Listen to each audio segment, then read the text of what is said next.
여러분 안녕하세요. 규똥입니다. 오늘은 제가 한창 예민했던 시기에 내향적인 스스로에 대해 그리고 저의 예민함과 그 원인이 되었던 트라우마에 대해 더 깊고 정확하게 알게 해주고 또 이것들을 어떻게 다뤄야 할지에 대한 동기부여를 해준 삼성 서울병원 정신건강의학과 전홍진 교수님의 책 매우 예민한 사람들을 위한 책의 내용을 한번 소개해 드리려고 합니다. 우리 뇌는 마음을 담고 있는 기관이죠. 인간이 느끼는 수많은 감정과 생각은 뇌의 신경회로망에 다 담겨 있고 수억 개, 수조 개의 회로가 모여 마음의 구조를 만든다고 해요. 시간이 지날수록 나이를 먹어갈수록 필요 없어지거나 오래된 신경회로는 망각이라는 과정을 통해 사라지지만 반면에 자주 경험되거나 강렬한 트라우마와 연결된 신경망은 더 강화되고 단단해집니다. 이러한 반복 과정을 통해 만들어진 매우 예민한 뇌가 매우 예민한 사람을 만들게 되는데 매우 예민한 사람들은 대부분 MBTI의 I 성향을 갖게 됩니다. 예민함과 트라우마의 원인이 가족이 되었든 혹은 자기 자신에 대한 것이든 관계없이 다른 사람들에 비해 자신감이나 자존감이 낮은 경우가 많기 때문이죠. 외향적이어야 성공할 수 있다는 편견을 깨고 내향인에게도 그들만의 엄청난 잠재력과 가능성이 있음을 일깨워준 수전 케인해져서 콰이어트를 통해서도 내향인들이 가진 예민하지만 풍부한 감수성이 무기가 될 수 있다는 것을 알 수 있었는데요. 이번 영상에서 소개해드릴 전홍진 교수님의 매우 예민한 사람들을 위한 책에서는 우리 뇌의 작동 방식에 대한 이해를 통해 그리고 책에 소개된 다양한 사례를 통해 예민한 사람들이 가진 트라우마의 원인과 그 트라우마를 극복하는 방법 등을 좀 더 세세히 알 수 있었습니다. 자신이 과거의 어떤 트라우마에 의해 예민한 성격, 예민한 감수성을 가지게 되었다고 생각하시는 분들은 끝까지 한번 시청해 주시기 바랄게요. 먼저 매우 예민한 사람들이 가진 매우 예민한 뇌가 어떻게 만들어지는지 간략하게 뇌의 구조와 역할에 대해 살펴보겠습니다. 뇌의 한 가운데에는 변연계라는 구조가 있는데 이 변연계에 속한 여러 부분들이 모여서 인간의 기억이나 감정, 학습, 꿈, 집중력, 희로애락 이런 것들에 관여해서 내부적인 항상성을 유지함과 동시에 인간의 본능적이고 기본적인 욕구를 관장하고 조절한다고 해요. 그래서 이 변연계는 감정과 기억의 뇌로 불린다고 합니다. 여기서 말하는 항상성이란 우리의 감정, 행동, 면역체계, 반응 등을 안정적이고 일정하게 유지하려는 특성입니다. 다시 돌아가서요.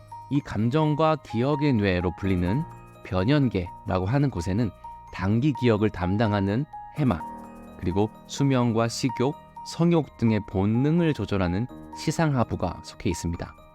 또한 이 변연계는 전두엽과 연결이 되어 있는데 전두엽은 변연계에서 만들어지는 본능적인 충동과 기억들을 억압하는 역할을 합니다.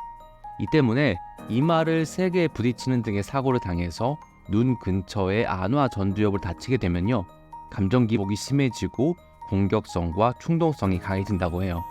또한 내측 전두엽이 손상되면 씻는 것을 포함해 아무것도 하지 않으려 하는 마치 우울증 같은 증상이 나타난다고 하고요.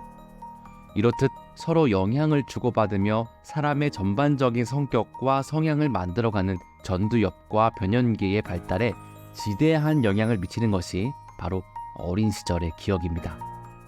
어린 시절, 특히 감정을 만드는 변연계와 전두엽의 발달이 성숙하는 시기인 초등학교 저학년 시기에 학대나 방임과 같은 부정적인 경험을 당한 사람은 전두엽과 변연계 발달에 문제가 생길 가능성이 매우 크다고 합니다. 따라서 어릴 때일수록 안정적인 가정 환경이 매우 중요하다고 하는 것인데요. 이것이 바로 우리가 남들보다 내향적이면서 예민한 성격을 갖게 된 배경에는 어린 시절에 겪은 어떤 부정적인 경험이 존재할 가능성이 크다고 하는 이유입니다. 변연계를 좀 더 자세히 들여다볼까요? 변연계에 속한 편도체는 공포에 대한 학습 및 기억에 중요한 역할을 담당합니다. 예를 들어 큰 사고를 당하면 그 기억이 오래 유지되는데 이것이 바로 편도체가 해마를 자극해서 단기 기억을 장기 기억으로 넘기기 때문에 발생하는 현상이에요.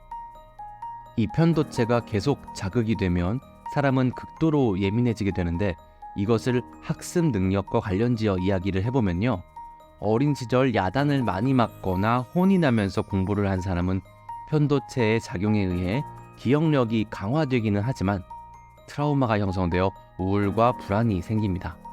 반대로 강압적이지 않은 편안한 환경에서 자신이 좋아서 또는 원해서 공부를 하는 경우에는 편도체가 자극되지 않고도 집중력이 증가하고 기억력이 좋아진다고 합니다.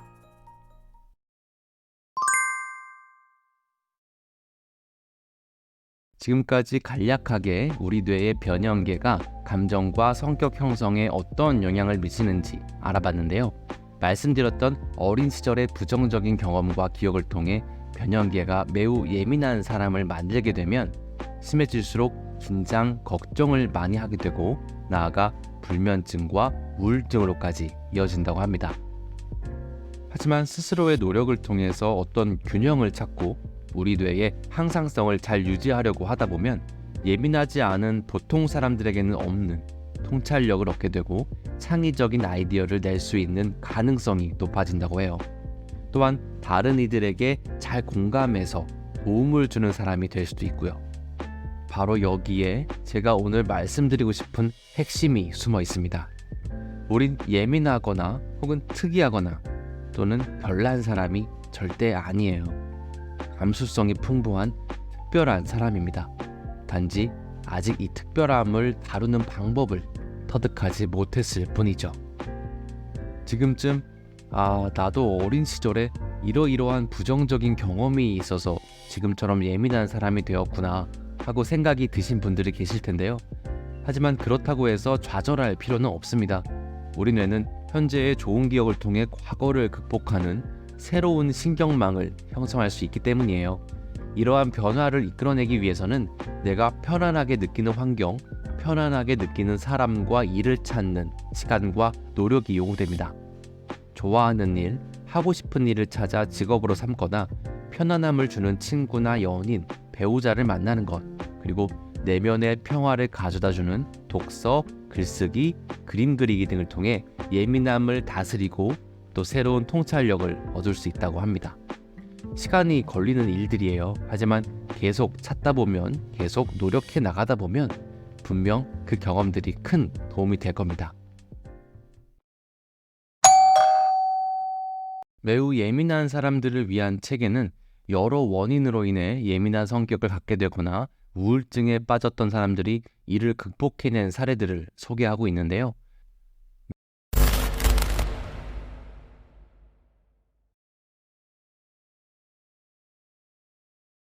미혼모의 아들로 태어나 입양을 갔던 스티브 잡스. 그는 2005년에 스탠퍼드 대학 졸업식 축사에서 자신의 불행했던 유년기의 트라우마에 대해 담담하게 이야기한다. 독실한 가톨릭 신자인 아버지 밑에서 자란 스티브 잡스의 생모 조앤 시블은 대학원에서 시리아 출신의 잔달리를 만나고 아기를 갖게 되지만 그녀 아버지의 극심한 반대로 결혼하지 못했고 결국 아이를 입양 보내기로 한다. 잡스의 양부모는 대학을 나오지 않았고 특히 양아버지는 고등학교조차 나오지 못했기에 처음엔 잡스의 생모가 입양을 거부했지만 잡스를 꼭 대학에 보내겠다는 약속을 받은 뒤에 입양에 동의했다.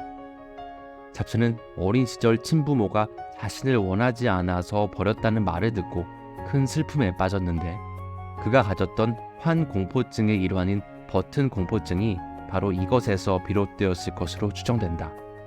이러한 공포증이나 만성적인 불안, 우울증, 노이로제는 어린 시절의 트라우마와 관련이 깊은데 어린 시절 친부모가 자신을 거부한 것에 대한 분노와 두려움이 어머니의 모성을 형상하는 둥근 모양에 대한 공포에 담겨 있을 수 있다고 보기 때문이다. 하지만 잡스는 자신의 이야기를 공개적으로 담담하게 밝힐 정도로 트라우마를 잘 극복하고 승화시켰다. 여기에는 잡스의 천재성, 미국의 사회적 포용력과 창의력에 대한 존중도 한몫했겠지만 가장 중요했던 것은 잡스의 자존감을 높여주려 했던 양부모의 노력과 사랑, 그리고 대학을 중도 하차하고 자신이 원하는 길을 택해 자신의 장점을 발전시켜 하고 싶은 것에 모든 것을 쏟아부은 그의 노력이라고 할 수 있을 것이다.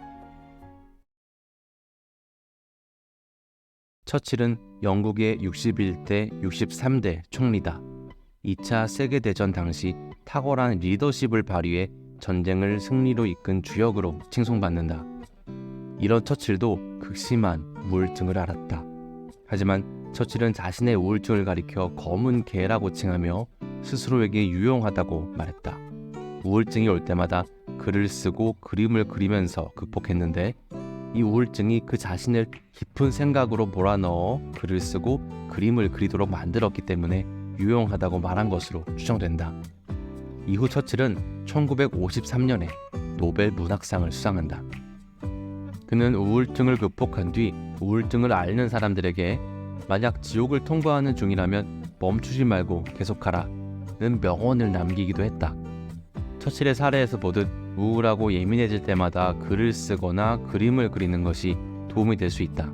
이러한 일들은 깊이 있는 사색을 하도록 뇌를 자극해 창의성과 통찰력이 생기게 하기 때문이다.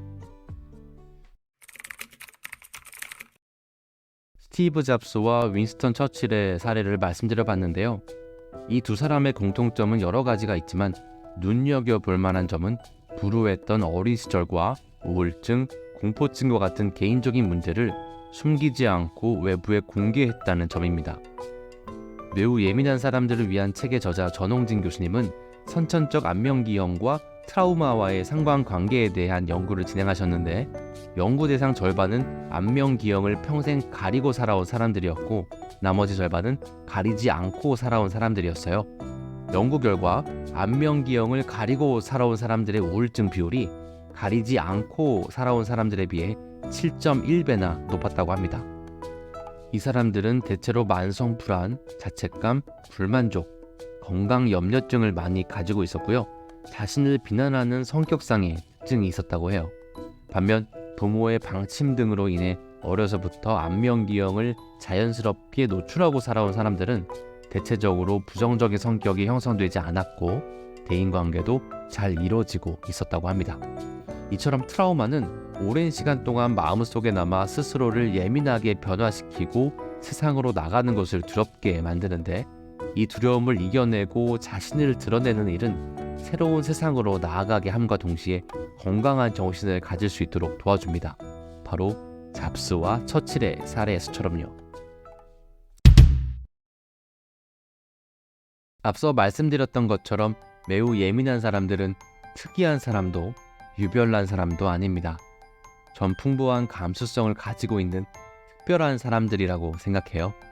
예민한 사람들이 보는 세상은 덜 예민한 사람들과는 차이가 있습니다. 전홍진 교수님의 말을 빌리자면 이들은 고성능 카메라와 마이크를 장착하고 매우 복잡한 프로그램이 많이 설치되어 있는 컴퓨터와 같은 사람입니다. 남이 보지 못하는 것을 보고 듣지 못하는 소리를 들으며 생각하지 못하는 것을 생각한다는 그런 의미예요. 하지만 모든 것에 너무 예민하면 뇌에 과부하가 걸려 결국 문제가 생기기 때문에 이 예민함을 스스로 조절해서 긍정적인 효과로 이어지도록 만드는 것이 중요한 것이고요. 그리고 무엇보다 중요한 것은 자신이 예민하다는 사실을 인정하고 알리며 자신을 괴롭히는 이 예민함을 다스려서 창의력으로 승화시켜야 한다는 것입니다. 많은 시간과 노력이 필요한 일이죠. 결코 쉬운 일은 아니지만 우리 주변에 저를 비롯한 매우 예민한 사람들이 많이 있고 또 그분들도 많은 부침을 겪으면서도 이 예민함을 특별하고 풍부한 감수성으로 받아들이고 통찰력과 창의력으로 승화시키려는 노력을 하며 열심히 살아가고 있다는 사실을 꼭 기억하시고 힘을 얻으셨으면 합니다. 지금까지 과거의 트라우마와 매우 예민한 성격을 극복하기 위해 하루하루 힘차게 발버둥치며 살고 있는 규동이었고요. 규동이가 여러분의 인생을 진심으로 응원합니다. 오늘도 시청해주셔서 감사합니다.